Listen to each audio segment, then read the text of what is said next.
All right, what's going on, everybody? Welcome to the Trophy Chasers Podcast, episode 10. We got the full crew here today. How's everybody doing? Awesome. Pretty good, man.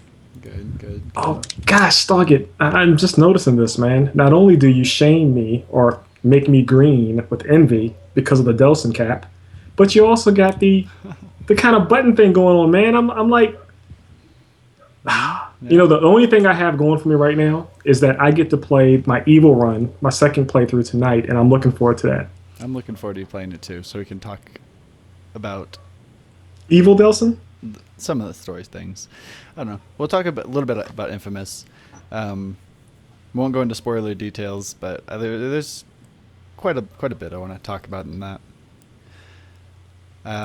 Afterwards, I don't know if we'll do a spoiler cast. I don't know if this game's worth the time for a spoiler cast because there's not a whole lot there in terms of that, but we'll see what happens. So there may be one in the works. We might end up doing that. If we do, it'll show up as soon as everybody's finished with the game.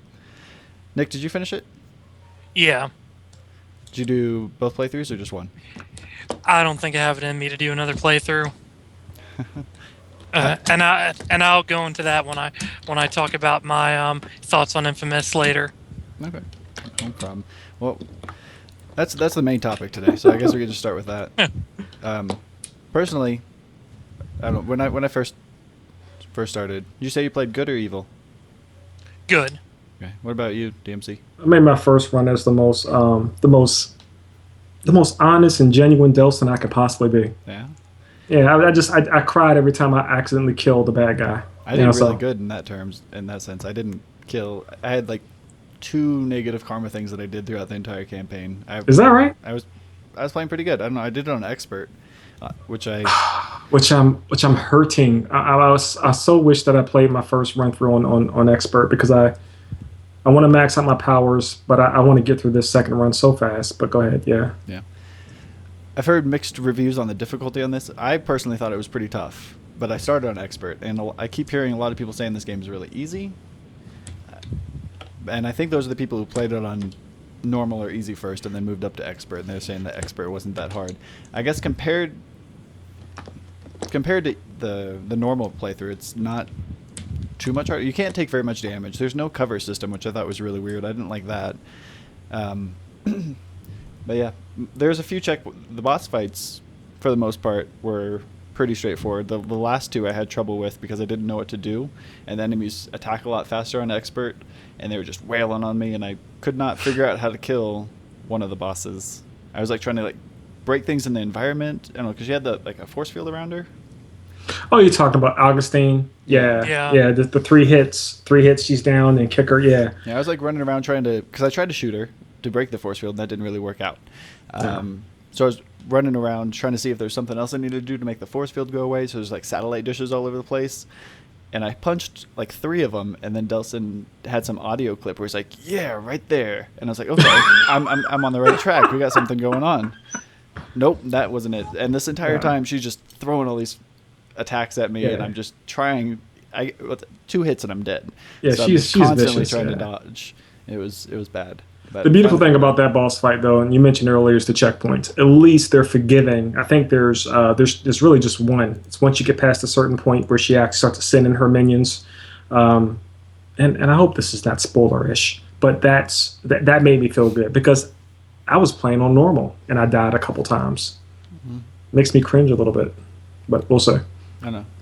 Throughout playing the entire game, after looking back on it, I thought the game was really, really good, but it's not Game of the Year material at all. I think it might get nominated for Game of the Year at the end, but I don't think it's a contender, personally, because it doesn't have a resonating story that you hold on to and you just have something that, like The Last of Us, stuck with you for weeks. Oh, sticks with you now. You think back and you say, wow. You get giddy when you hear the rumors about the PS4 version of it coming out. To your point, I loved Second Son. Absolutely loved it. Was hurt by the thinness of the story, though. Mm-hmm. And you know, I almost wish that we can do a 20-minute, everybody gets a quick hitter spoiler cast, because I do want to vent about this a little bit, about some of these plot points that just doesn't get fleshed out.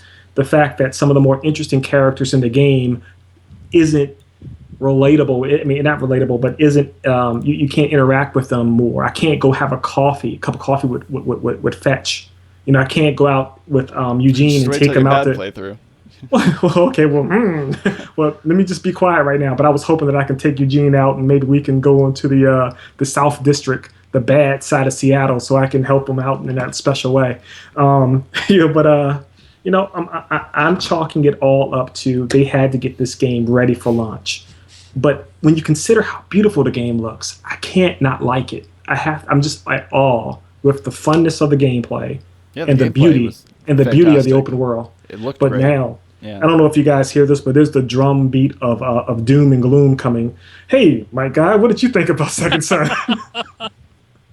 I'll start out by saying this: the visuals of it, the gameplay mechanics were outstanding. It's what I expect from a game that Sucker Punch makes. What killed the game for me was the lack of a story. It felt like the characters that you meet up with that kind of help you along the way, they're afterthoughts. They're basically just there for one purpose and nothing else. And to me, it's when I go in to play this game, I'm expecting to get a great story with it, and I was not given that. And honestly, like as I played it, the law of diminishing returns applied to this game for me.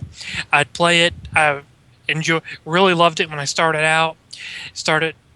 left it, stopped playing for a bit, came back, started playing again, and the fun I was having with it was becoming less and less because there was too much little stuff of going around doing this and that, which it was awesome to see how they recreated Seattle and how good that looked, but the lack of story just killed it for me. And like I'll say the ending, like after the second to last boss fight, was a little bit of a pickup. Some of the events right around there, and at the end boss fight, it upticked a little bit, but I'd still highly recommend the game to anybody that wants to play it. But for me, as of right now, it's very disappointing for what I wanted, what I was expecting for this game. I got all the gameplay stuff there, all the visuals that I would expect, but none of the story, and that killed it for me. Yeah. I thought the story was very, very, very weak. They introduced this character at the very beginning of the game who gets that concrete in her legs or something.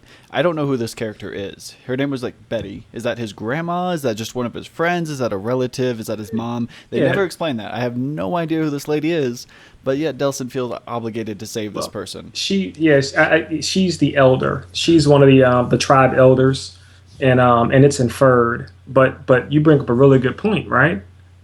How can you infer something where there might not be that much of a knowledge base with respect to how Native American communities actually live and what that honor structure is.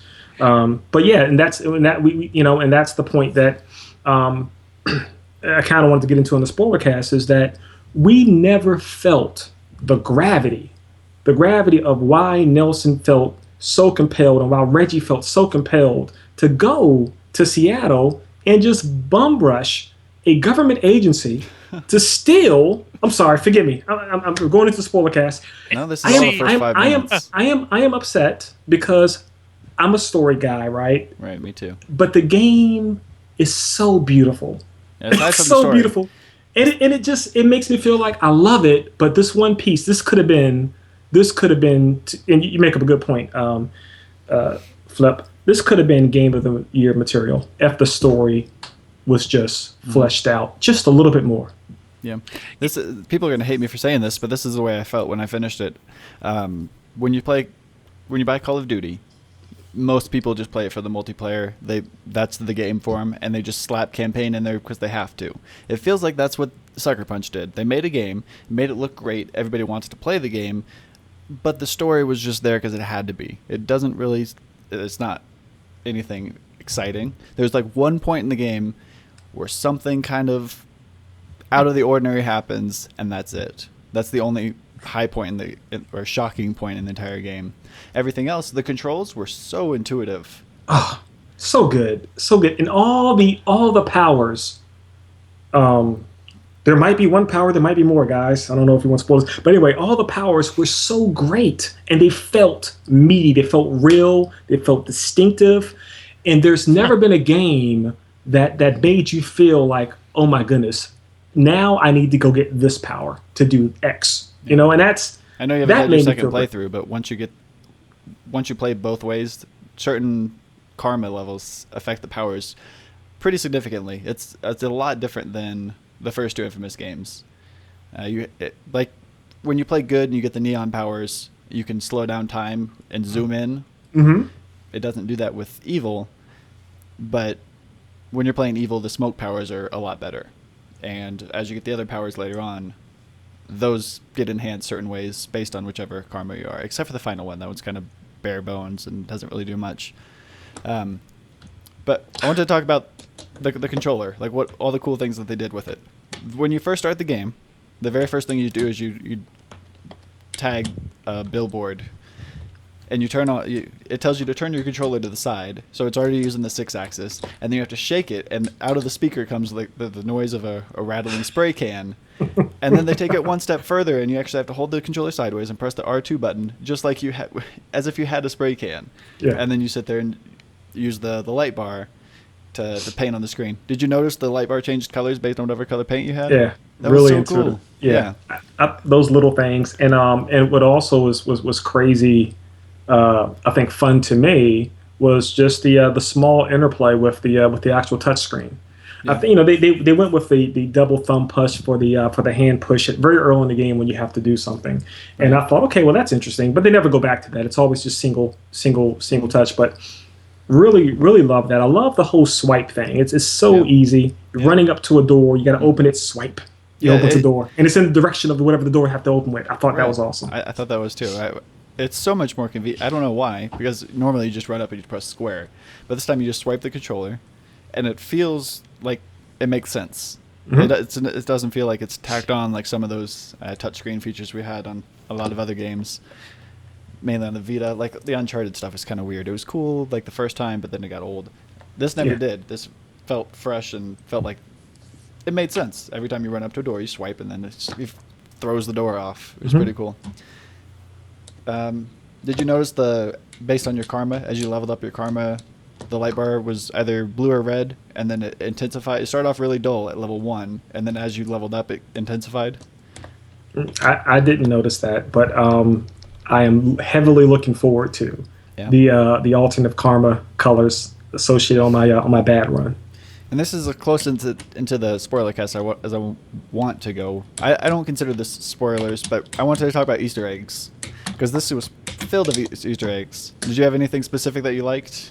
So Anything yeah, that so stuck out? I don't know if it and Mike, you jump in here too, man. I feel like I'm probably overstepping here, but the yeah, I don't feel like Easter eggs are spoilers, Okay. and I liked a lot of them. I love the fact that the electric stores were all Cole McGee's electricity. awesome. I love all of the tags, the Sly Cooper tags, mass Yeah. tags everywhere in the city. Matter of fact, Do you one go of to the the favorite. playground? Ooh. In the playground, there's a Sly Cooper head, and if you go behind the slide, it looks like kids took chalk and drew Sly Cooper, Bentley, and Murray on the wall. I thought that was pretty cool. I Yeah. missed that. I missed that one. I missed that one. Dang it. I'll see it. And hopefully I won't blow it My up. favorite Easter egg. And this will blow your. If you haven't talked about it yet, I think you might have missed it.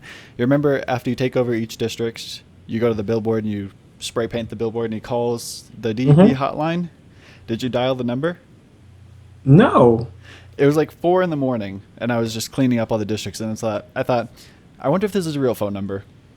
It might be, because The Last of Us did the Twitter thing that was really, really cool, and I thought, if this is a real business, it's 4 in the morning, they're probably closed. But just for the sake of curiosity, I'm going to go ahead and dial this number.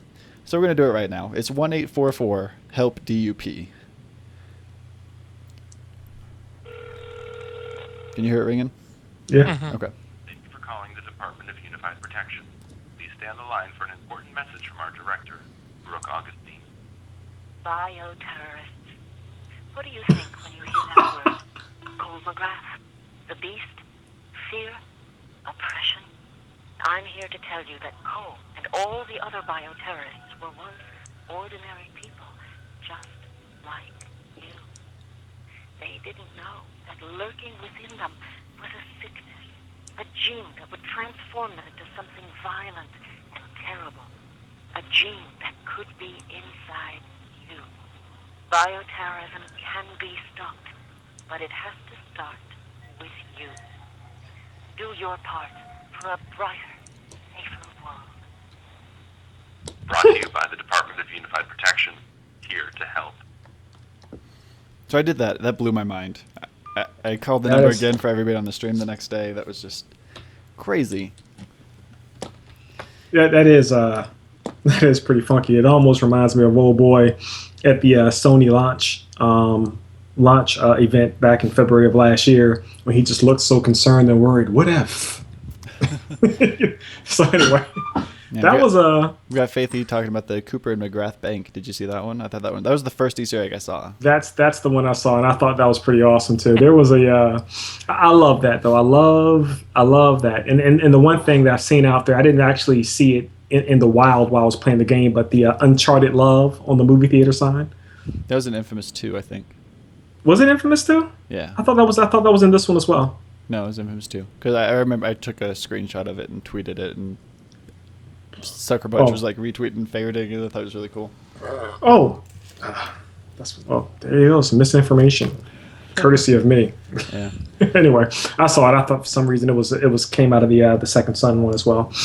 I don't know if you noticed, but I guess a lot of local businesses, Sucker Punch contacted a bunch of businesses that are actually local to Seattle, and they included them into the game. The most obvious are the Space Needle and the monorail, but there's a bunch of little ones. There's the Pink Elephant Car Wash, which is one of the graffiti things you have to sign. That's a real business. Yep. There's billboards all over the place for this Pure. It's called Pure, and it was like a soda company. In real life, it's a Jones Soda. The logo is exactly the same. The billboard, the ads all look exactly the same as the bottles. I thought that was pretty cool.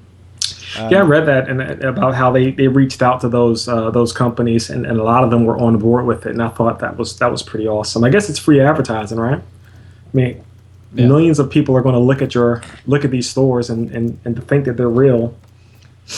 I mean, Well, gosh, one of the other things that they did for it was did an open casting call for people in Seattle and actually used real Seattle people That's that they cool. scanned in for the actual game, which was a neat little thing that they did along with like the local businesses that they included in there to really give it that feel. That's awesome. Yeah. Yeah, so I heard as far as the Space Needle, the Space Needle people, whoever's in charge of that, was completely on board for the idea of letting them put the Space Needle in the game, but they had a few rules on it. Apparently, one of the things they were able to do that they were surprised about was they could have knocked the Space Needle down if they wanted to. But the big thing that they weren't allowed to let people in the game do is climb to the top and jump off of it. So that was the big thing. So that's why you're not able to actually climb on top of that building at the end of the game. I was confused why you weren't able to, because that was one of the first things I tried once we unlocked the final power. Unless we all had superpowers, I guess. I guess you don't want to encourage anyone to test their superpowers out. Yeah. Faithy brought up a good point. He was talking about the paper trails. Did you guys try that out? The extra DLC that they added? Haven't had a chance to try out paper trails, but I did the first mission. I haven't done any of the sign up online to see where it goes. I didn't want to fool with it. I just kind of wanted to stay in the main game where I really was at cool. the moment. Yeah. The first mission has you chase this paper conduit, and you go through this. It's almost the exact same path that you'd go with Fetch. It's almost the exact same mission, basically. It starts in the same place, it ends in the same place.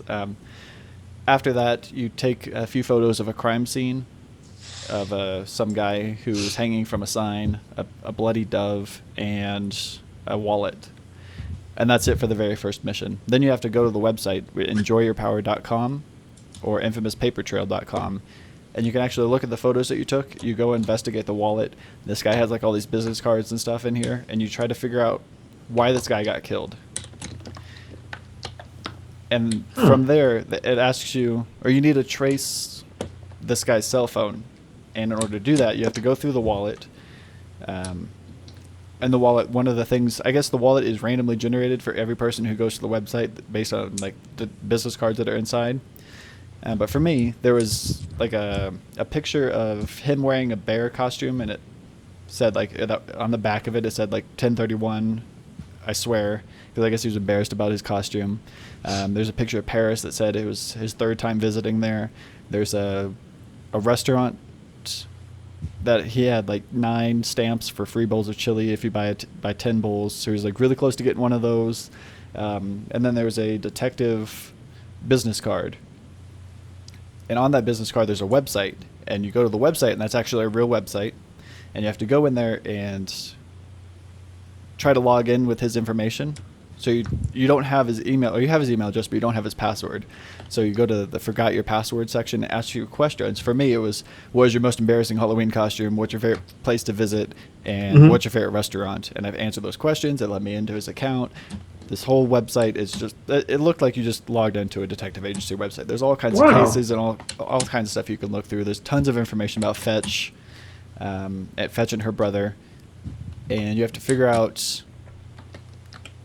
or you find the cell phone information. You find the tracking number for the cell phone. You go back into the game, type that number in, and then Delson's phone in the game activates, and you can. It's like one of those missions, and you go find the cell phone, kill the drug bust people, and that's the first phase of content, and it continuously goes through that. I guess they're going to be adding stuff over the course of the next 6 weeks, but it was really cool. Wow. It was pretty hard to figure everything out, but everything I thought was pretty awesome.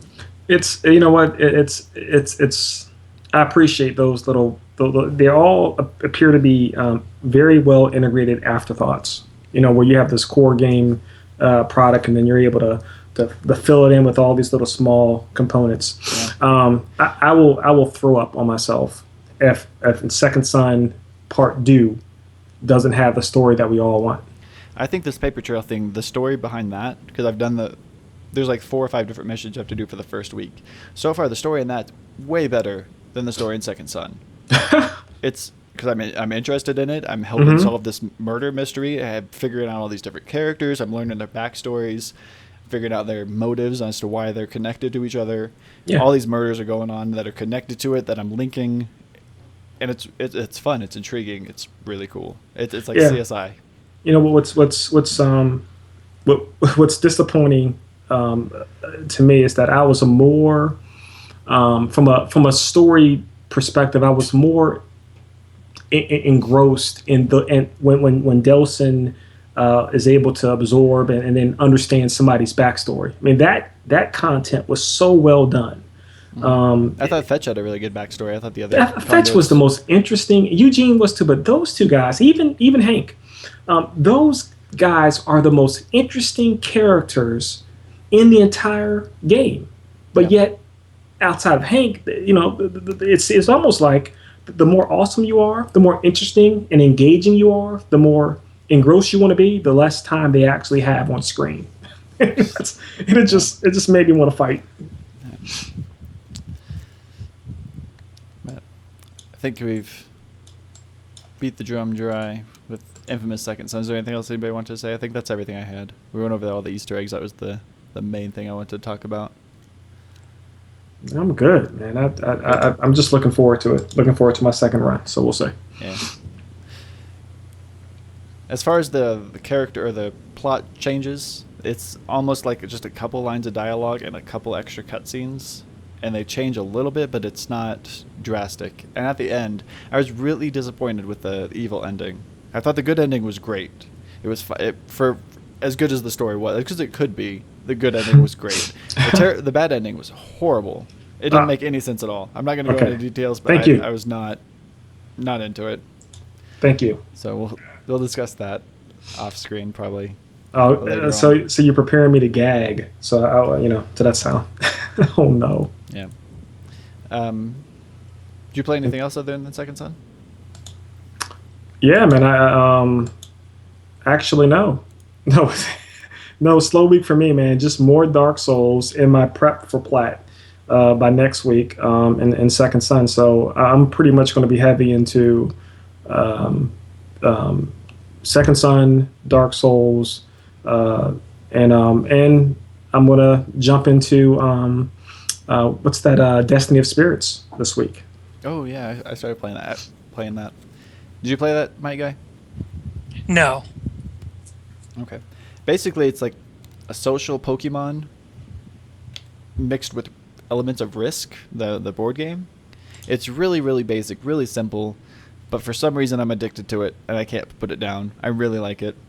The trophies are pretty simple. The most time-consuming one is you have to play for 30 days, so you have to log into the game for 30 days. I played it quite a bit yesterday, maxed out a few of my characters. And then today they started what I guess they'll be doing these timed events called raid events, where you fight just huge bosses one after another. I've been doing some of that a little bit today. But there's a lot of social aspects. You can get your help from your friends. You can have your friends' characters come into your fights and help you out. Every once in a while when you're fighting something, you'll get an assist from your friends where you tap the screen and deal extra damage based on your friend's stats. I thought it was pretty cool. I was having fun with it. It's free to play. There's not too much there in terms of microtransactions. If you want to summon the rarer spirits, you pay for that, but that's it. You don't have to do that. You don't have to pay any money for this game at all if you don't want to, and you'll be able to get through it just fine. And that's the way it should be done. Right. If you the only thing you'd be paying for is whenever there's no health potions or anything like that, so there's no way to regenerate your health.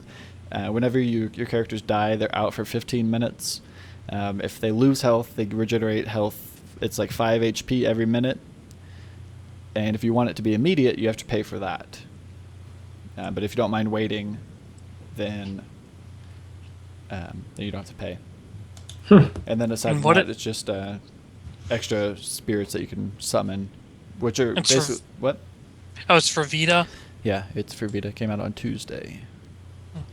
It's Might pretty good. check that out. Yeah. It's... like I said, the graphic style is just like Pokemon.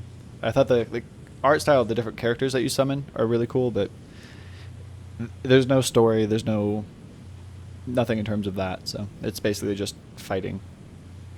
It was pretty cool though. I enjoyed it. I'm looking forward to getting the rest of the trophies, although it's going to take quite a while. So everything that came out this week, we've got Destiny of Spirits that we talked about, Infamous Second Son, Fez finally came over to the PlayStation. Fez. Yeah, it's a pretty good game if you haven't played it. It's $7.99 right now for PlayStation Plus and $9.99 otherwise. Deception 4 Blood Ties came out on the PS3 and the Vita. That game looks really weird. I've never heard of Deception before, but I watched a short live stream of it, and it looks like a puzzle game. I don't know, it looked really weird. You play as this character who's wearing this French maid outfit, really scantily clad, and going around this dungeon solving puzzles. It was odd. I don't know enough about it to go into more detail, but that came out. We also got BlazBlue Chrono Phantasma, Cabela's Big Game Hunter Pro Hunts, Dynasty Warrior 8 Extreme Legends for the PS3 and PS4, The Witch and the 100 Knight for PS3, and Castlevania got the Alucard DLC for Lords of Shadow 2 and Bioshock Infinite Barrel C Episode 2. The final piece of content that you will ever see from Irrational in terms of Bioshock, which I still haven't gotten to. I want to finish up The Witch and the 100 Knight before I get into Bioshock, but I'm looking forward to it. Playing as Elizabeth, playing 1998 mode, going stealth.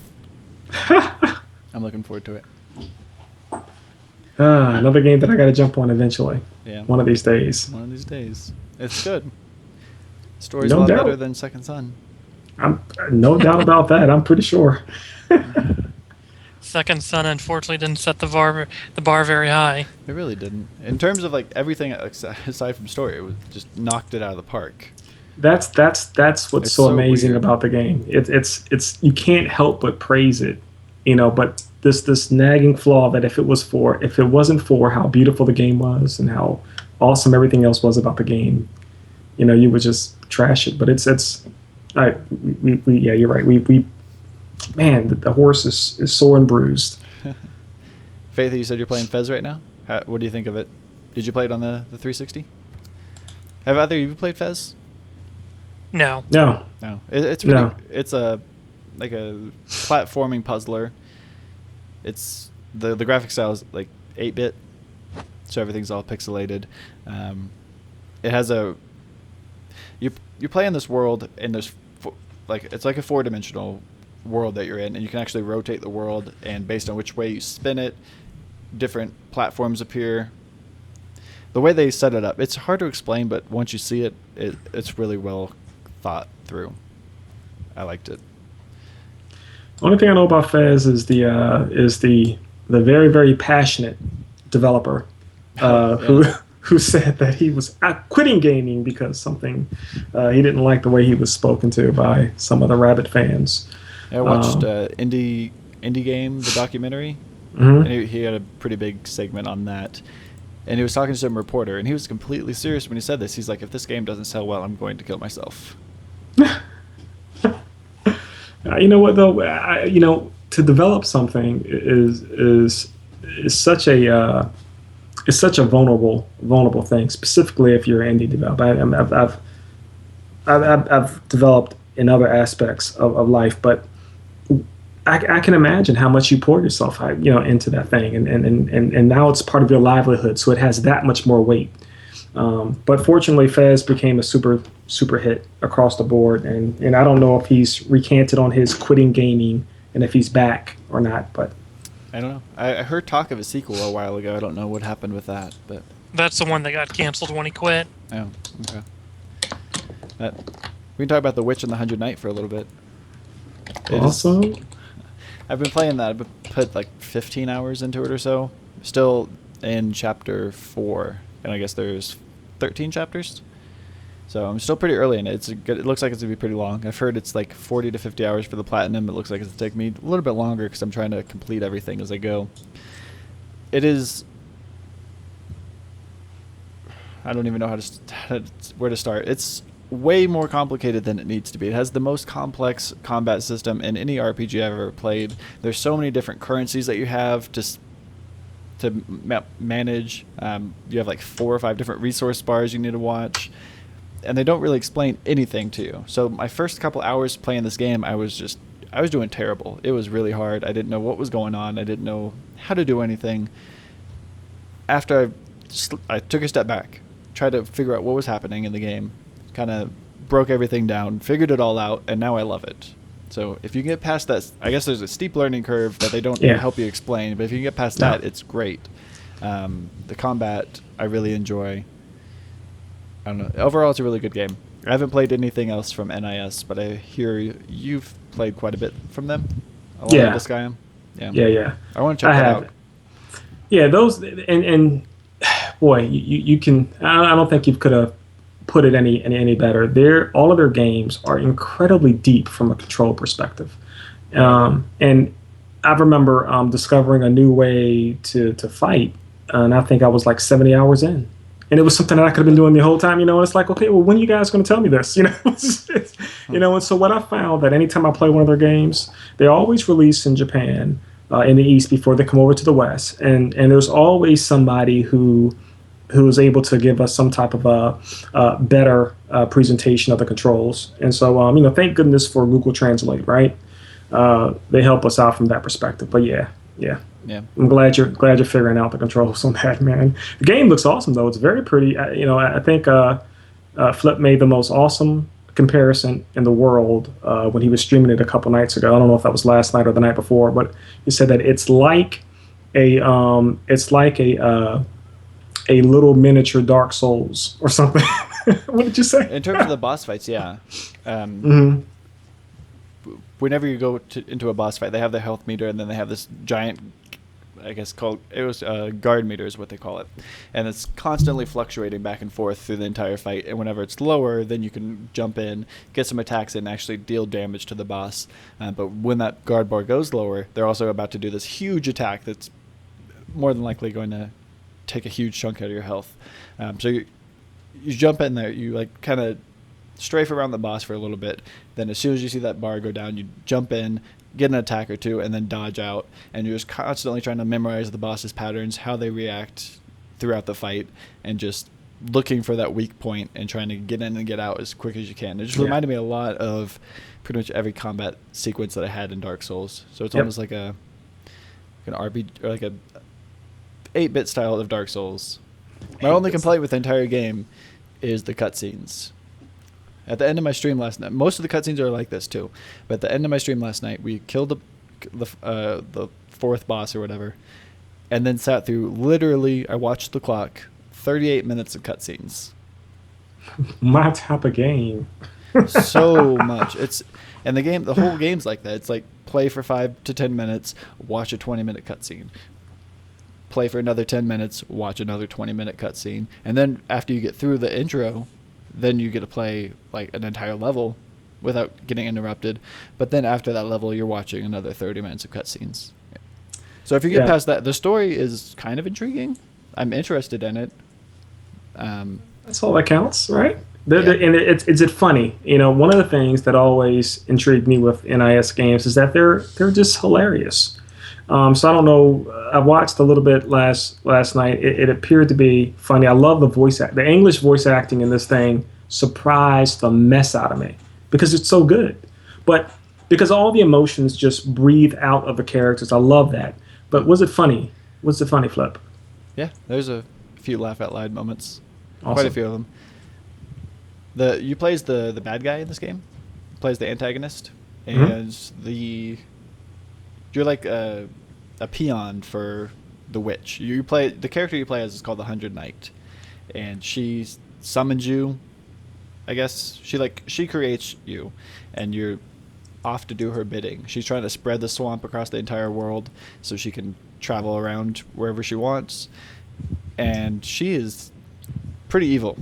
I've never seen a character that's just like downright evil for almost no reason at all, just because she can be.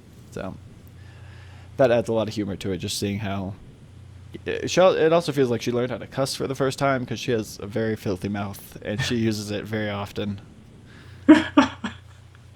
Awesome, man. I still think I'm going to jump on it. I'm hoping if it's not too soon, eventually, I know it's going to be a Vita port, and I'll jump on it then. Yeah.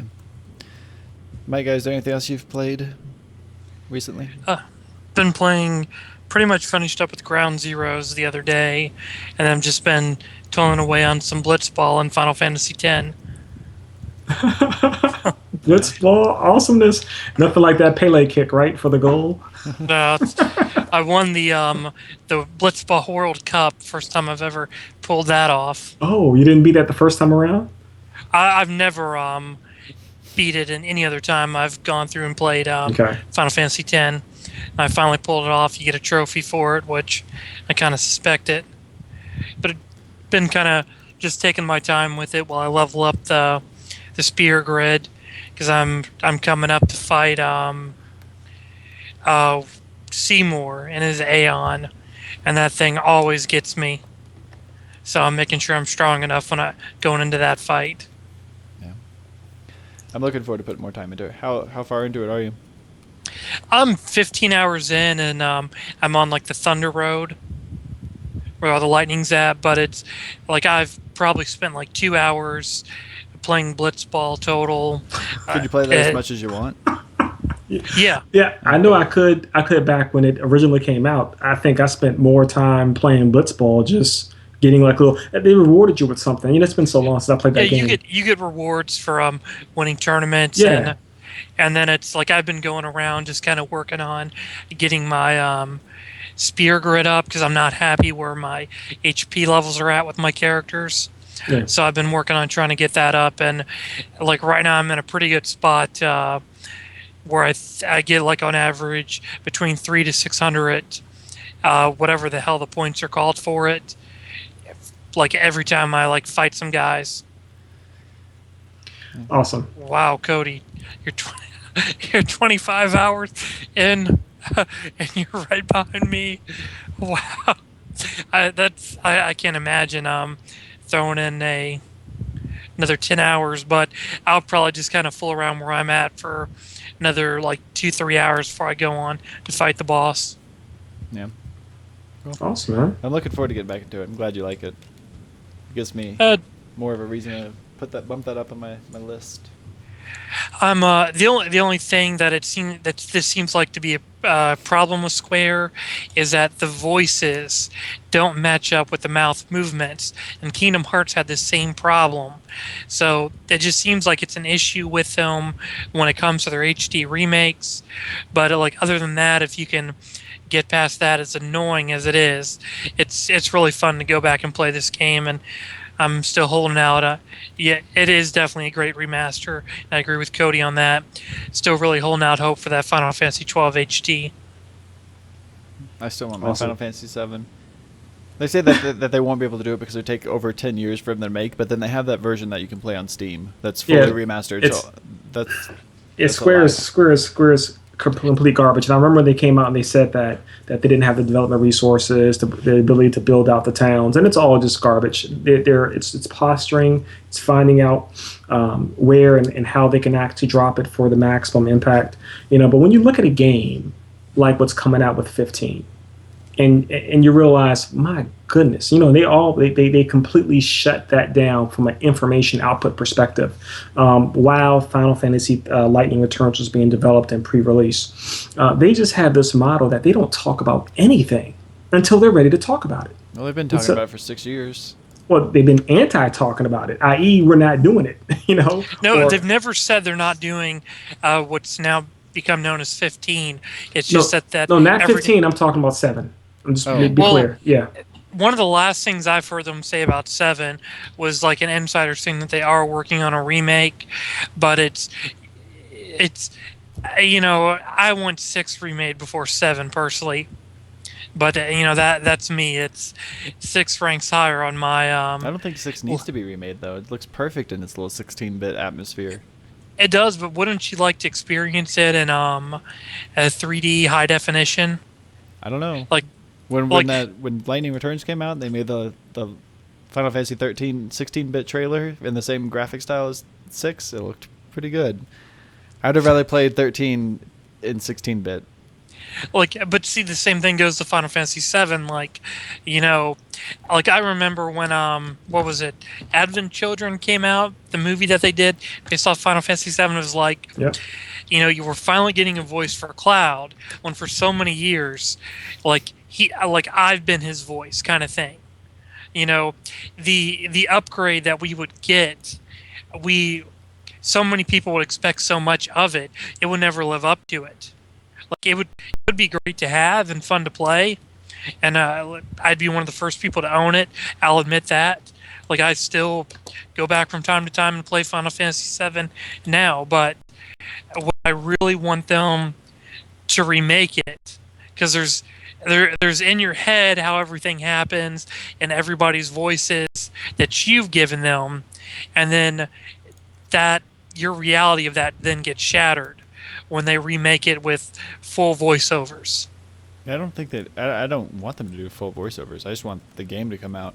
There's a link right there I just posted in chat that shows it's available for Steam. It is $9.99, I think, or $11.99, something like that. It has a trailer. Everything's remastered. Everything looks great. There's no reason that could not just get ported over to the PS3 and 360, just like every other port they've done. As like a PSN release, I would like that. They know what they're doing, those chumps. I don't know. I don't understand. It would sell like crazy, but instead they'd only want to distribute it through the website, and I think that's what's holding them back. They know what they're doing. They want the demand to be up so much. It's just, we got all those classic Final Fantasy games released on the PlayStation because of the Final Fantasy The Spirits Within bombed at the box office, and Square needed to make a quick buck. So maybe we'll get something like that. Maybe something like that'll happen again. Well, that was back when it was SquareSoft, and that actually was the impetus that caused them to actually fold in with Square Enix. They essentially went bankrupt because of that.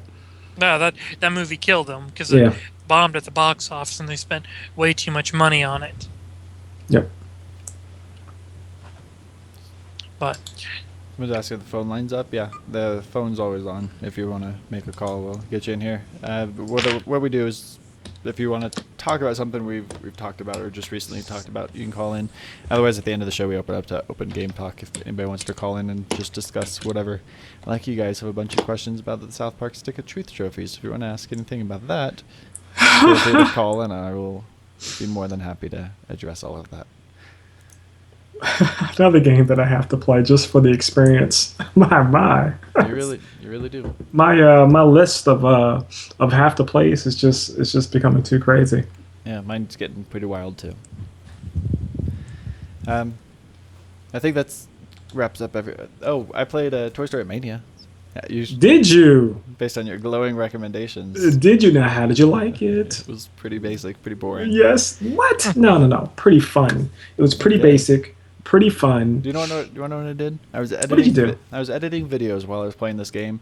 I'd start the level. I guess it's divided into 40 different mini games. Each one is like 3 or 4 minutes long, and each mini game has a separate trophy that you can get. So you're getting trophies constant. Like every 5 minutes, you're getting a trophy, and that's really cool. But all I did was I had the trophy guide up. I typed in the name of the level, searched for it on the webpage, read what I had to do, played the level for like the couple minutes that it took to get the trophy. Then I went back to my video editing and just let the timer run out. And then waited till the next level started and did the same thing. That's how I played the whole game. That's exactly what I did, except for the video editing part of it. You know what? That game is a game made for kids. Yeah.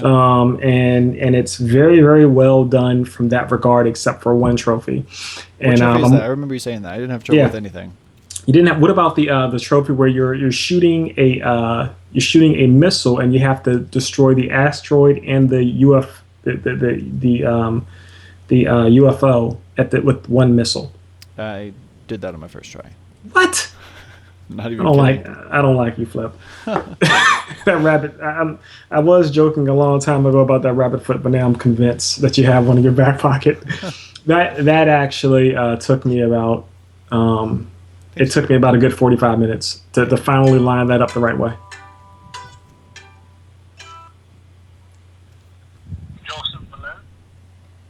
I think we have a caller. So. Welcome to the Trophy Chasers podcast. Who's this? Me. That's awesome. Oh, how's it going? So, man, I got a question about the Stick of Truth. Oh, okay. Have you got any of the hidden trophies yet? Any of the hidden? I've gotten most of them. I don't remember off the top of my head what they are. Yeah, because those things are killing me. I'm trying to go by one, and it's just killing me right now. Which ones are you having trouble with? I have about 70% of the game, trophies, basically completed. And basically, the first 2 hidden trophies that are killing me.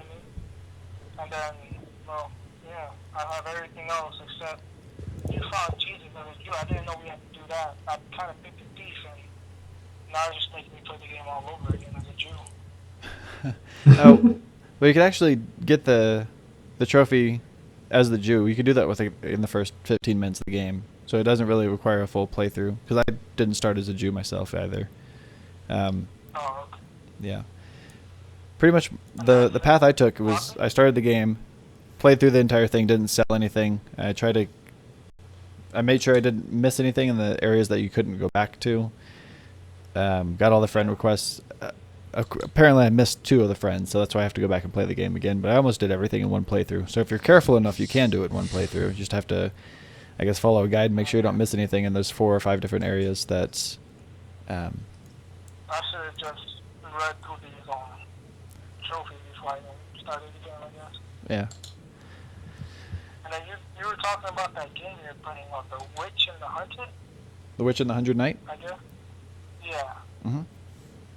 I kind of got into the chat like halfway through that conversation. What is that game all about, basically? It's like an RPG, just a action RPG. It's really similar like Diablo, I guess, in a sense, with RPG elements. It's a lot more advanced than Diablo, though. Okay. It's pretty good. I should be streaming it tonight if you want to check it out. Alright. So yeah, because the phone app for the Twitch is like just horrible. The what? The what's it called? The Twitch app for the phone Oh. Yeah. Oh yeah. Yeah. Sometimes it doesn't really cooperate very well. Yeah, I understand. I have the same problem when I try to watch certain streams too. Remember I was talking to you over PlayStation, I told you about my computer being all messed up and everything? Yeah. Yeah, they called me and told me I need to pay another $260 for another 3-year warranty on it after I paid warranty on the first time. Wow, that sounds pretty terrible. So, I had trouble with that, and then they told me they couldn't find a replacement for my computer, and then Yeah. they found it, so it should be shipping out. Well, I looked through most of the hidden trophies on the Stick of Truth. The majority of them are fairly straightforward. One of them, there's one save point. The second time you're in the school, you need to make a separate save file so you can fight Kyle and Cartman. You just save the game, fight one of them, reload the save, fight the other one. A few of these things are story related. There's one place where you need to go to the plastic surgery place and make your face look like David Hasselhoff. I did that pretty early in the game. You just need to finish the game with that outfit. Whenever you get the girl makeover disguise, you need to make sure you beat the final boss with that. There's a place in Canada where you can get bit and you get dire AIDS by one of the animals, so you need to make sure you do that. It's not any detriment when you have that debuff, but you need to have that through the rest of the game. It never goes away once you get it. But yeah, everything else is, I think you get as you're playing through the game, aside from the collectibles. So. Basically, yeah, the game has all these. I heard this is one of the, what's it called, the hilarious and crude joke game that's been out so far this year. The what? That it's the most hilarious and like Oh, yeah. the most, that has the nastiest jokes in the game. Yeah, it's pretty raunchy. I think I laughed the entire time I played the game, though. I enjoyed it a lot. Yeah. Yep. Man Bear Pig. You know what? Have you found Man Bear Pig? Yes. Yeah, I got all the side quests done. Yep. There's a few collectibles, like friend requests required in order, or that you get from doing that side quest. Yeah. Have you guys played the Stick of Truth yet? Mike, you said you played it, right? Didn't you? Yeah, I played it. Yeah. Did you get the platinum yet? No, I went ahead and traded it in because I needed some money for the next game on the list. Yeah, I still need to go back and do my second playthrough. But. Yeah, I'm thinking about just trading in my Xbox 360 and a couple of games to get the PS4. There you go. That's what I like to hear. Yeah. My 360 get in that closet just collecting dust. Congrats on future greatness, man. Greatness awaits.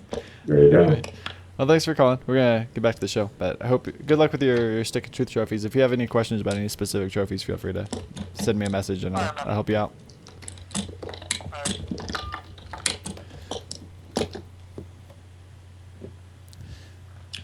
All right, that was actually Assassin Mafia, the guy who was playing Borderlands with us. Oh, was that Assassins? Yeah. Yeah, that was. Oh man, Joe. I'm sorry. I thought it was beer. I didn't know that was you, Joe. Yeah. Would you like to get into the news? Let's talk about some news. It's very dry. It's a pretty dry week. We have a few games that are announced. Ollie Ollie, I guess that did really well on the Vita. It's like a side-scrolling 8-bit Tony Hawk style skating game. It came out on the Vita about a month ago. It's coming to PS3 and PS4. I don't have a date, but it's coming. Lego Ninjago Ninjroids also coming to Vita and 3DS. I don't know what you just did, but okay. That was my my Ninja in Django because that's going to be my second Lego game that I complete in platinum. What was that again? Right behind them. I don't know, but they do that a lot, man. They're like got swords and stuff, man. I'd be getting those little figures and putting them together with my son, and we used to fight them. Yeah, I'm looking forward to that, man. Actually, I'm pretty excited. Go ahead. Someone in chat, Bearjaw, you're saying you're trying to call. I can only take one call at a time. So if it says I have 2 voicemails from you, so I guess you tried to call while we were doing the call. Usually at the end of the show, we'll open up to open gaming talk. You talk about any game you want, similar to the last call we just had. But during the show, we'd ask that if you don't have anything that pertains to what we're talking about, to just hold off until the end. And one other game that got announced, Hotline Miami. on the PS3 is coming to PS4. Just it should be coming out before the the Hotline Miami 2 comes out, so that should be on the way. Yeah, so I guess I can blame all of my bad control or my lack of quick twitch mechanics on the Vita. Because if I can do it on the PS4, then it's the Vita's fault, right? So see, I didn't play it on the Vita. Oh, speaking of the Vita, did you check out the remote play on the Vita for Infamous Second Son? No, I didn't. I'm going to do it. I'm definitely going to do it. I was impressed. I might do it tonight. I was impressed. that smooth looking? Well, it runs great, looks great. The graphics don't look as good as they do on the PS4, obviously, but they still it holds up. It looks better than Infamous. It does. I was really. Actually, go ahead, man. Sorry. That's fine. Like when I played DC Universe Online with the remote play, you had to go into the options and like change the controls around and make it work for the Vita. This one just immediately knows that you're doing remote play. It has its own control style. Because I was nervous when I loaded it up that I was have to begin to like tap the back touchpad to shoot missiles, and I was frustrated about that. But no, it worked great. You just use the R button and that shoots. The touch screen is divided into 4 different corners, and they relate to the R2, R1 buttons. That's just like the corner of the touch screen rather than the back touchpad, so that's nice. And then the actual touchpad, it works just as you'd expect it to. Just swipe the screen. Awesome. Yeah. It's actually a lot faster. If you're trying to do collectibles, I'd recommend using the remote play, because whenever you go to the stencil art, it asks you to turn the Vita on its side, and then it just completes the art. You don't have to actually go through the cutscene to do it. It just, you know what? Thank you for telling me that. I'm going to play the rest of the game on. That's the one. I got so tired of the stencil art after the third one. I just was like, please, not again. Yeah. But yeah, awesome, man. Yeah. Glad to hear that from both of you guys. I'm definitely going to check it out. Yeah. What were you saying about it, my guy? Hey. Oh, that's the first game I've done remote play with, and it was actually pretty good. I was trying to stream something on Hulu and played on remote play at the same time, so my internet kept dropping out on either Hulu or the remote play. So, but it was pretty nice. Yeah. The cool thing with remote play, and I don't know if you can do this with, you should be able to do it though. You can actually direct feed it from the PS4. That's how it works. Yeah, instead of sometimes you can set it up and you can go through your actual internet connection. Well, it's based on your internet connection to both the PS4 and the Vita. You could actually, it doesn't have to be in your same house. You could, as long as both units are on a Wi-Fi device or Wi-Fi connection, you could be on the other side of the world and play your PS4 on your Vita. Yeah, I've done that. It works. Not on the other side of the world, but yeah. At least 100 miles away. I thought that was really cool. At first, I didn't know. I thought it was just on the same local network. I didn't know you could go anywhere with it. So I was amazed when I figured that out. What were we talking about before I went on that tangent? Oh, Hotline Miami is coming to PS4. I'm curious to know if it will have 2 separate trophy lists or not, because I know Fez came out this week and it has 1 trophy list across the PS3, the PS4, and the Vita. One list. I've never seen that before, and I hope that's not a trend that continues. I'm nervous about it. I thought that was odd that they did that, but who knows? I also heard Assassin's Creed 4 has a pretty solid remote play feature as well. I haven't played it, but I've heard good things about it. The PS4 camera, due to all the Twitch hype, is in shortage. I guess they're really, really, really hard to find right now. Yep. And it seems like people you would not expect to have a PS4 and be interested in the streaming thing. There's some weird stuff going on that live from PlayStation thing. I've gone into some rooms and saw some things that I did not need to see. You're still seeing things you don't need to see. I know they brought it down for a while, and there was some really, really adult stuff happening. Yeah. And they brought it back up. It has a delay now, and you can get banned and all this good stuff. But I guess that doesn't really stop anybody from broadcasting stuff they shouldn't broadcast. Yeah, I guess Ustream has, like, if it's on Twitch, you can't stream the Playroom, and if it's not gaming related, you get banned. But Ustream, I guess their rules are a lot more open. Mm-hmm. So most people who are doing that are using the Ustream. Some of the weirdest. I've seen a few weird streams, and I'll go over the 3 weirdest ones I've seen.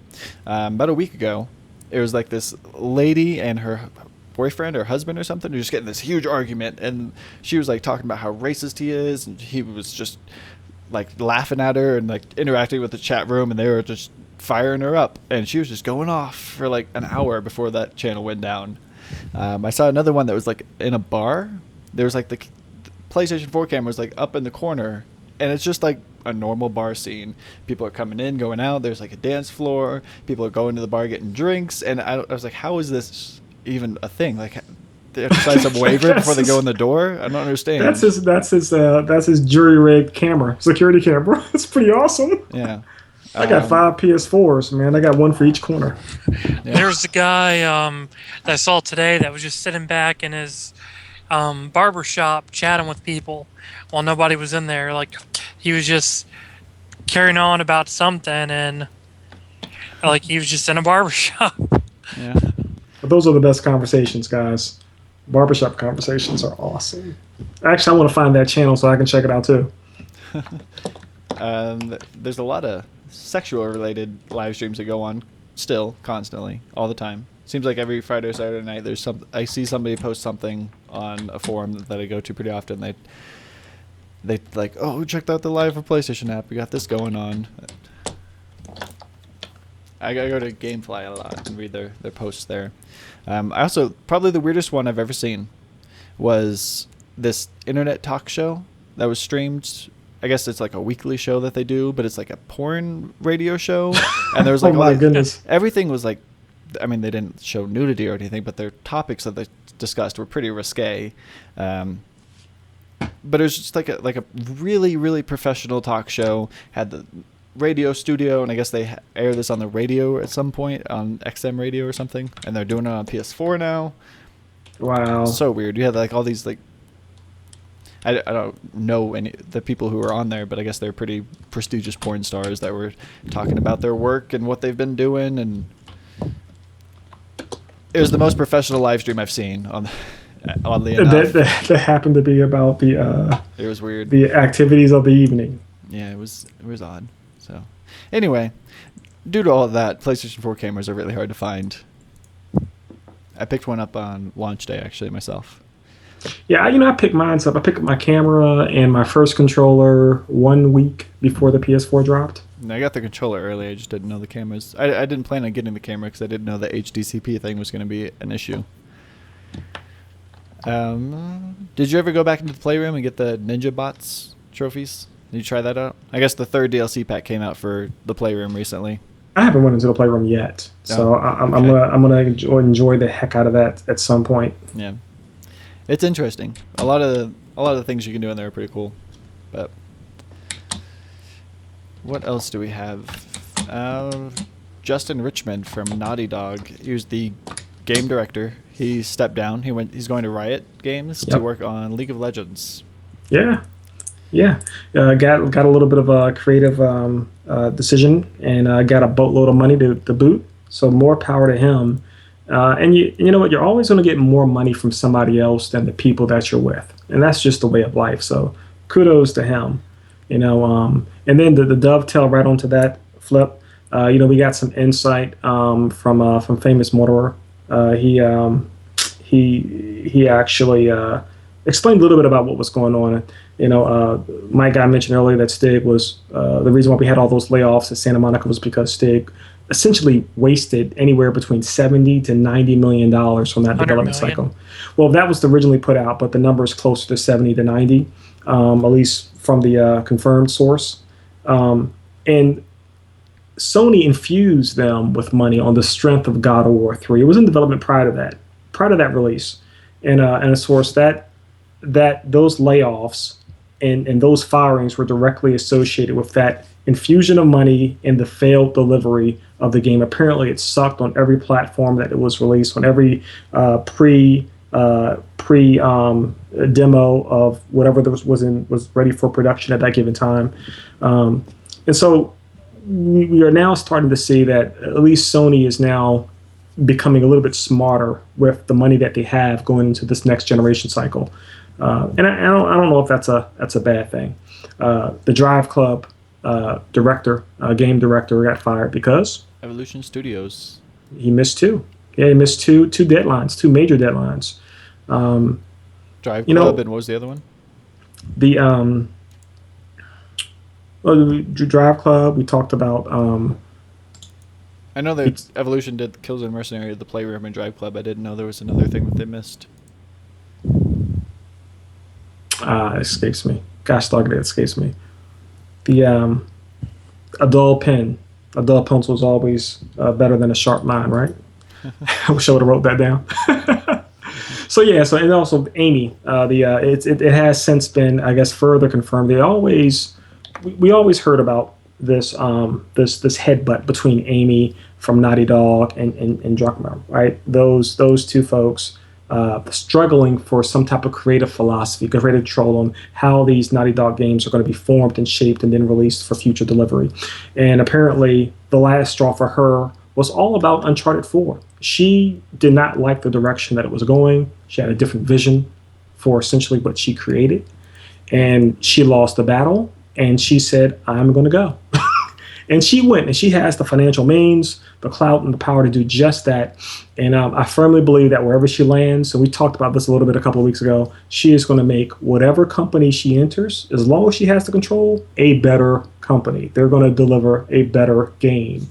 And so she's a talent, and we're going to see her, her fruits of her labor probably in the next 3 or 4 years. I'm guaranteed of that. Yeah, I don't like having to report on these layoffs and people leaving companies every single week, but it seems like that's a pretty common trend. That's always hit our news list every single week. It has been, right? It's weird. But these folks are landing, man, and that's the good thing, and it's always a reason for it. As long as they can land and make some more money, I'm okay with that, man. Yeah, I am a little sad about Jack. Always have been Jack. Jack has become so much of the face of Sony, especially in the West, with respect to the U.S. And his departure seems to be strictly in pointing towards the fact that he really didn't have any more ladder to climb. He was stuck in this position. His income, however awesome it is, was his income, and so apparently, he's making a move to climb up that ladder a little bit and to have a little bit more financial prowess. Yeah. I miss him though already. Hey, go ahead. Well, a lot of these people will probably be a part of Amazon's announcement next Tuesday. I wouldn't be surprised. Let the record be known to all Twitch that somebody on this podcast called that out a long time ago. All right. And then the two biggest pieces of news. Somebody on a Turkish CNN interview, I guess, one of the Sony execs leaked that The Last of Us is coming to PS4 this summer, with the Left Behind DLC included. Whether or not this is true, I have no idea. Personally, I think that this is talking about PlayStation Now. But they mentioned that it would be like a package deal, so that makes it sound like it's not. I don't know. Yeah, I'm on the team. It's real, and it's for 3 reasons, right? And it's from the comments that he made, and he could be a complete and utter knucklehead, but he said enhanced graphics. That's not PlayStation Now. He said it'll be available in. Let me get the other 2 points out. He said it'll be available in disc, and it'll be available by digital download. So literally, he is either the most irresponsible executive ever, or he just had a slip of the tongue. And I prefer to think that he had a slip of the tongue, because you don't drop those very specific new game details unless they're real. But that's where I'm coming from. But go ahead, my guy. All right, I'm gonna counter you here. First off, I really don't buy into it because it's the marketing manager for Sony in Turkey. The marketing manager of Sony in Turkey. If it was someone from Japan, the U.S., England, I would be more inclined to go with it. But the marketing manager of Turkey, not that he doesn't have a very important job in the Sony ecosystem, but I'm not gonna take something that he says for his word until it's revealed somewhere else. Yeah. So here, let me say this though, with respect to that. Hang on. You can have your turn in a second here. Oh, you got it, man. Go ahead. The other thing with the enhanced graphics that he could be mistaken and misspoke, because there's a lot of talk out right now about emulation coming to PlayStation 1. I mean PlayStation 4 for PS1 and PS2 games that pushes 1080p, like upconverts a game to 1080p to make that enhancement. So there's a possibility that could be what he's referring to, and he just has his messages mixed up. So with all the talk of that going on right now, that's why I kind of pushed that off to the side, and it's the marketing manager of Turkey. So, Well, let me just say this, and I'll leave it at this. Whether you're from Turkey, Pakistan, Mongolia, when you're a market manager for a major corporate entity, you're no dummy. You can make mistakes, but you're not no doofus that they hired straight out of, high school. His job is to sell products. His job is to not mislead, or at least to not mislead to the degree that everybody's going to say, "Ha, you idiot! You made this fantastic mistake." So that's the reason why I give him a little bit more credence than you would. And again, package and digital download. everybody Those are two important pieces there. everybody in the media misleads. Gaming media, we're not making this game. A month later, it's announced. So it's, I look at it as, if it was the guy, like I said, if it was a guy of like England, France, some of those countries, I would take it. I would be willing to take a lot more. No one's saying anything again about the guy's credibility. It could be like Flip thinks, a reference to PlayStation Now and what they're working on with the emulation, and he just got his message mixed up. It happens with the best of them. Well, we'll see, man. We'll see. We only have a few more months to find out, right? Yeah, not too much longer. The gloves are off on this one. No, man. All right, and the last thing. Looks like Sony doesn't have much competition anymore as far as virtual reality comes, because Facebook decided to purchase Oculus Rift. What was the price? Was it like 2.8 billion? 2 billion. Yeah. Crazy amounts of money. I don't think Facebook's gonna focus on gaming as much as Mark Zuckerberg says that they will. They said that Oculus Rift will work independently inside of Facebook, and they'll be able to do whatever they want. But then after that, he said that they'd be focusing on games, but then they also try to introduce like educational tools, and they start focusing on schools and all this other stuff. So I think he's just going to take it and do his own thing with it and make it sound as good as he can right now. I think Sony's going to have very little competition in terms of you're so VR right, gaming. Flip. No, you pay $2 billion for a product not to make games on it. This thing is going to be in schools, right. and Zuckerman is smart enough, connected enough to make that happen. So that's the reason why that investment is taking place. It's an investment of $2 billion because he's going to make $20 billion off of this thing. But to the earlier, that's the reason why they're doing it. Their ROI strategy plan for this projects that. They're not doing it because they have an idea or they have a guess or they think that it's going to be successful. No, they're going to dump it. They're going to make it so. But to the earlier point, the reason why folks are falling off and disappointed from a gaming perspective is because the focus cannot be games. Right. It is not a gaming device anymore. It is something greater that can also play games in the eyes of the Facebook board. But Sony, boy, it's almost like they just been given another gift. First, it was Microsoft with the whole always on digital management. And now Oculus says, "Hey, you want a free ride with your Morpheus? You have it." Go ahead. But here's the thing: is I didn't watch the show from last week, and of course you guys know I was out last week. But it's so I don't know where you guys fall on the whole VR headset thing. Until they show me a reason why I would want to have it and that I have to have it, I have no desire for it. Yeah, I'm not terribly sold on it either. I don't really care too much about it. I think it might be cool, and if it's too expensive, I'm not going to pick it up. But Yeah, like I'm not saying it's like it doesn't have potential to be really cool, Yeah. but at the same time, it's PlayStation Move. It's another PlayStation Move. finally put this to use again. Yeah, it's just kind of like is it something that we've really asked for and we really want it? No. But you know what? The Sony has built himself on giving us things that we didn't ask for. And you know what? Once out of every 7 of those products are just freaking awesome. So I agree with you 100%, Mike. Microsoft tried that too and it backfired. Yeah, but I agree with that. And I think, we'll find out. It can't just be here's a screen that you can put directly on your eyes so you don't have to see nothing outside of your peripheral but the game itself. It has to include television, streaming, the whole 9 yards. And we'll see.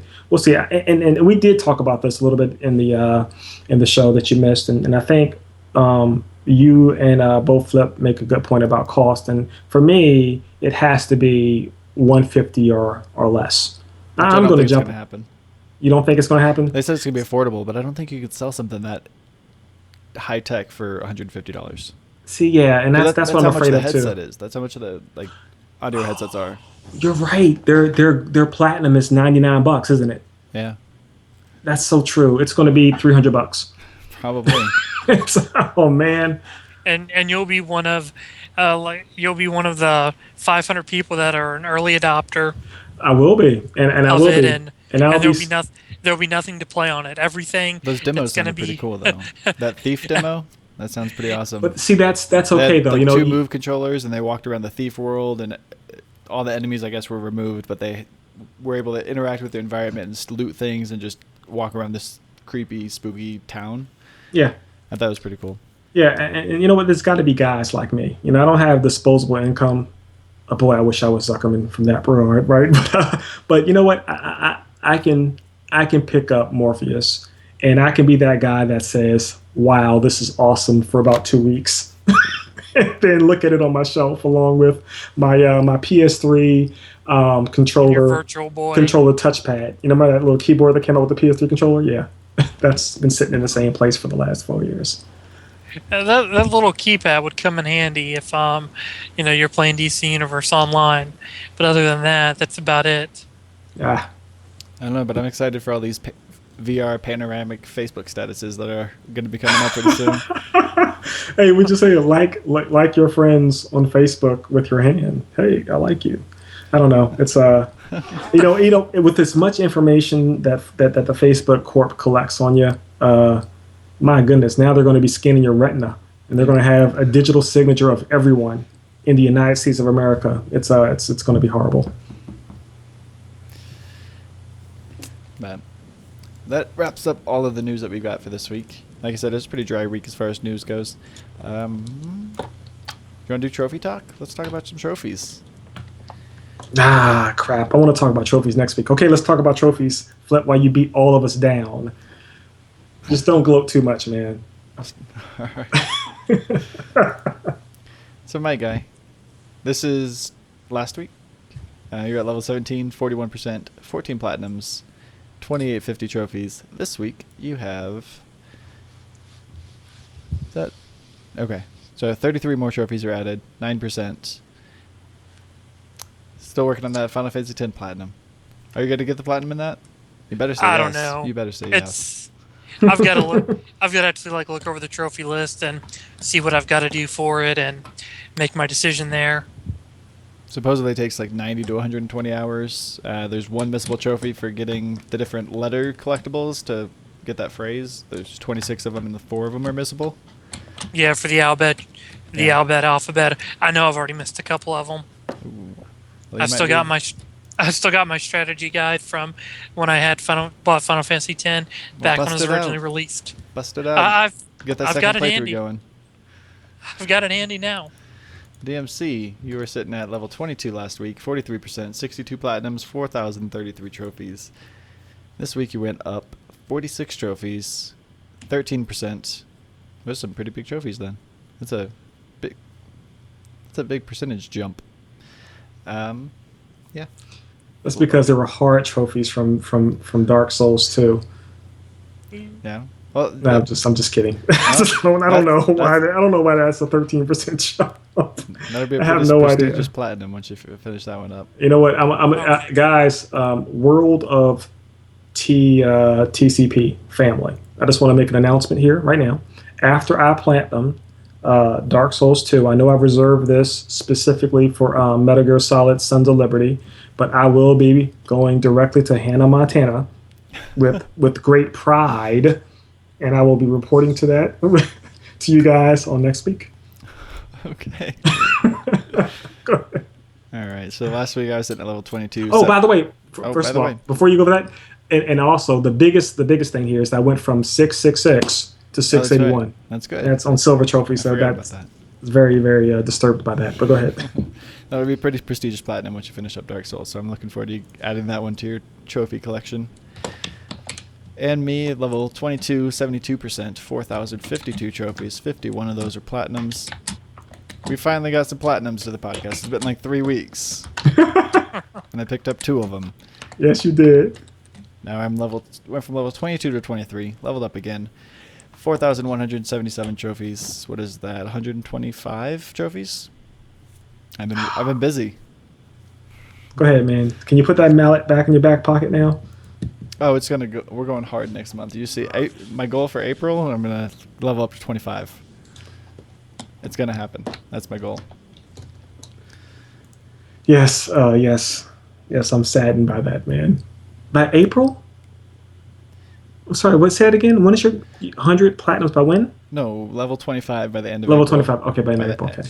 Yeah. Yeah, you'll get that, man. You're pushing 72% already. Amazing. Looks like you have some competition. Faithy wants to race you to the platinum for something. He already got it. He's Oh. won. He's won. Nice. So yeah, upcoming next week we've got MLB The Show 14 on PS3 and Vita. Ragnarok Odyssey Ace, which I guess is the same as Ragnarok Odyssey plus all the DLC that's coming out on Yes. Vita. Yep. I think I might pick that up because I almost bought Ragnarok Odyssey last week. That game is I played the demo. What an awesome game. And the problem with that game right now that I have is that I'm still playing Tukanen. And I can't Oh, that's right.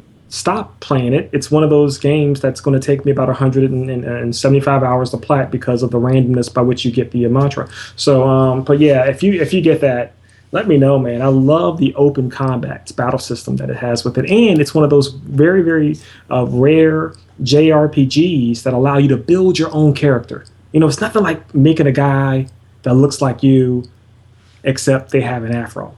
You know, because I got to do that for me because I don't have the hair thing. So anyway, I'm looking forward to you and our Mike guy playing that. Let me know how it is. Cool. Did you ever play New Little King Story on the Vita? Is that any good?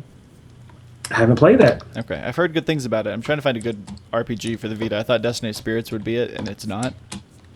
It's good. I like it, but I want like something with a story, just something to get into.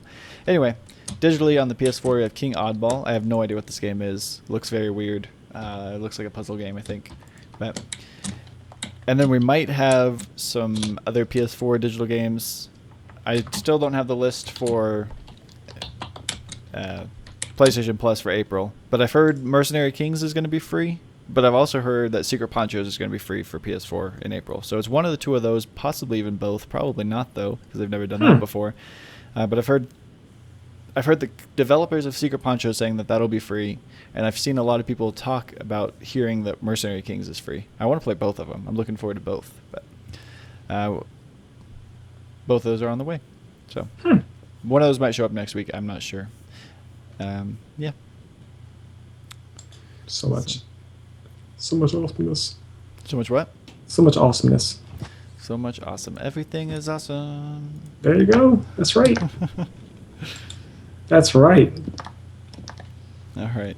Well, I think that wraps up our show. Is there anything else you guys wanted to discuss? No, I don't think I have anything. Mike guy? Oh, we've covered pretty much everything for this week, at least. Glad to have Mike guy back. Yay. What are you guys planning on playing this upcoming weeks? Also, you guys are more than welcome to call if you had any other questions you wanted to ask or things you wanted to discuss. Open Gaming Talk will take callers if you guys are interested in that. But what are you guys playing this next week? Oh man, let me just tell you, I'm getting into this really, really cool game. It's called Dark Souls 2. And I'm gonna play that right after I get finished with my second son playthrough. Then I'm gonna try to get in something new so I can share with the community next week on a game that's not on my radar. But that's it. That's all I have. No, I'll probably just be toiling away at Final Fantasy X, and then whenever I get past that, start on 10-2 and go from there. I want to see those platinums. I'm not making any promises. You don't want to join the crowd? Like, over 700 people already have the platinum in that game. I thought it was insane when I looked that up. Wow. It's been out in Japan for like at least 3 months now. Right. I knew that, but still 700 people? It's insane. I may do it. I'm up in the air on it. It all depends on where I'm at when I finish my first playthrough, because I've only got into like a certain point ever when I've played it, so I'm caring more about actually playing the game to beat it, and then playing 10-2. To accept, press 1. To send a Welcome to the Trophy Chasers podcast. Who are we talking to?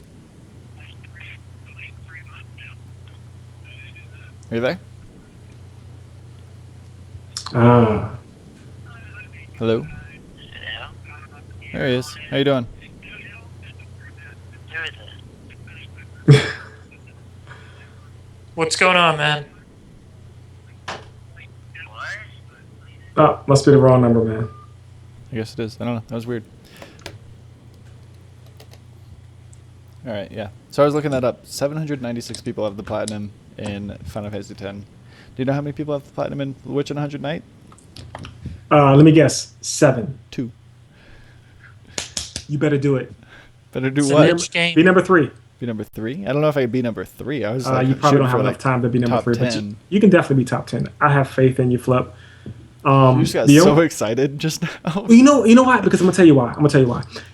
I was the second person to Platinum Thief, and I was like, wow, that's pretty darn cool. And then my son said, dude, you're the second person in the whole world.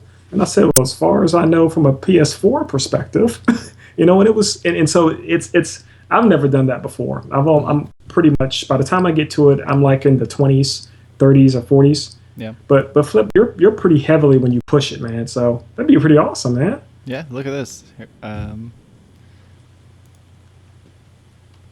there you go. There are 396 people who have the platinum in Thief. You're number 2. Holla! Congrats. That's exciting. Yeah. Yeah, I was getting bombarded. I think I got bombarded with more people on my PSN account than anything else of folks just like, hey, what the F? How did you get X? How did you do this? Yeah. Skylander Swap Force, I was number 2, and then I was also number 2 or 3 in Lego Marvel Superheroes when that first came out. I didn't think about trying to go for the world first until a few days after the game. It was like a week after Skylanders came out when I decided to go for that one. I wish I would have tried harder. But I'm gonna see if I can do top 10 in an NIS game. That's got to be pretty exciting. Dude, it's I'm gonna tell you something. The rarest plat that I have and the rarest trophies that I have are NIS games. I saw because that. I saw because your profile. Yeah. the population of people that really enjoy them are so small from a Western perspective that you really get to do something brand new with them. And they're such a great, solid developer. Their games are never broken. You might call them tedious, you might call them overcomplicated, but they're never broken. So I like them. I think they're a gem of a development company. Yeah, your top 5 rarest trophies are Platinum Trophy in Disgaea 3, Reverse Pirates in Disgaea 3, Reverse Pirates I Shall Take Your Innocence in Disgaea 3, Terra Damage in Disgaea 3, and PE Teacher Destroyer in Disgaea 3. Each of those are under 2% rarity. Somebody asked about South Park Stick of Truth, how many people have platinums in that. I saw 1,700 is what it looked like. So, anyway, PSN Profile is the site I go to for all that information. It's usually pretty accurate. So Pretty good aggregation of information. Yeah. Yep. So, looks like we don't have any other callers. I don't know what that wrong number was. That was kind of strange, but yeah, we're going to end the show here. Thank you all for watching. Hopefully you enjoyed the show. Oh, we didn't even get excited about it. Episode 10, we're in double digits. How exciting is that? Jazz hands. Jazz hands. Okay. Jazz hands. That's awesome. All right, we got to step up our game for episode 20, man. Yeah. Jazz hands, double jazz hands, or extended jazz hands. I think That's the next awesome, man. milestone's like 25. I don't know. But Next 10's milestone. good. What is that? 10's awesome, man. 2.5 months. Stick to itness. That's what that is, man. Yeah. So. Awesome, guys. Going for your 110th platinum, Faith? What's it going to be? That's something cool. I still need to... By the end of the summer, I'd like to have 100 platinums. I need to start... what I've been doing lately is just playing everything. Just starting here, putting 2 hours in this game, an hour in that game, playing this game for like 20 minutes, getting sick of this game, switching to something else, back and forth, trying to play everything, trying to get as much information for the podcast as I can. I'm going to stop doing that because I'm spreading myself too thin. And by the time I get back to Castlevania Lords of Shadow 2, I don't remember how to play that game. Oh, that's the worst. That's the worst. I have, and I talked about this before. I have like 4 or 5 games that are all six hours to plat. Mm-hmm. But when I pick them up, I'm like, what the heck? I don't even know how to walk. This is crazy, man. Yeah, but yeah, that's so true. The That's most so true. memorable experience of that I had was in Batman Arkham Asylum. I played like 3 or 4 hours in it, and just went back to it was when I was PC gaming, so I went back to World of Warcraft for a while. Probably like 6 months later, I would go back and try to finish Batman. I picked it up. I didn't even know how to do anything. I was completely clueless, so I had to start the whole game over again. But still waiting on Final Fantasy X. See, my guy, you gotta raise Faithy. He's going for the FF10 plat. You can do it, my guy. Go. Yeah, You can do it. I'm taking my time with it, so it's if I get it, I get it. You're gonna get it. You have to get it. I need to look back through my collection to see if I've got a couple back there. I know I want to try to go back through and do, but right now Final Fantasy X, getting that done is on my radar first. Well, like I said, that wraps up episode 10 of the Trophy Chasers podcast. Thank you all for watching. Hopefully you all enjoyed the show. We are live every Thursday, 6 p.m. Pacific time, 9 o'clock Eastern time. It's pretty cool. I can say that now. I don't have to like read it off of a list. It took me It's forever ish. to get that time. The It's start not time ish. is ish. It's not ish. Let's not say that. I messed up once because I got stuck at work. It's not my fault. Hey, that's not your. Yeah, you're right. That's. Who's made every episode? Hey, only one person can say that. Anyway, we're live every Thursday at 6 p.m. Pacific time, 9 o'clock Eastern time. You can follow me on Twitter at Fliptriq. I usually tweet whenever we're about to go live. You guys need to get on Twitter. Yeah, let's talk about that. I agree. I have a Twitter, I just don't use it. I have Twitter. All right. I got social networking. Well, you know what? Yeah, absolutely. Gosh dog it. I'm about to be social, everybody. But you all have a good day. Thanks for watching. Peace. We'll see you all next week.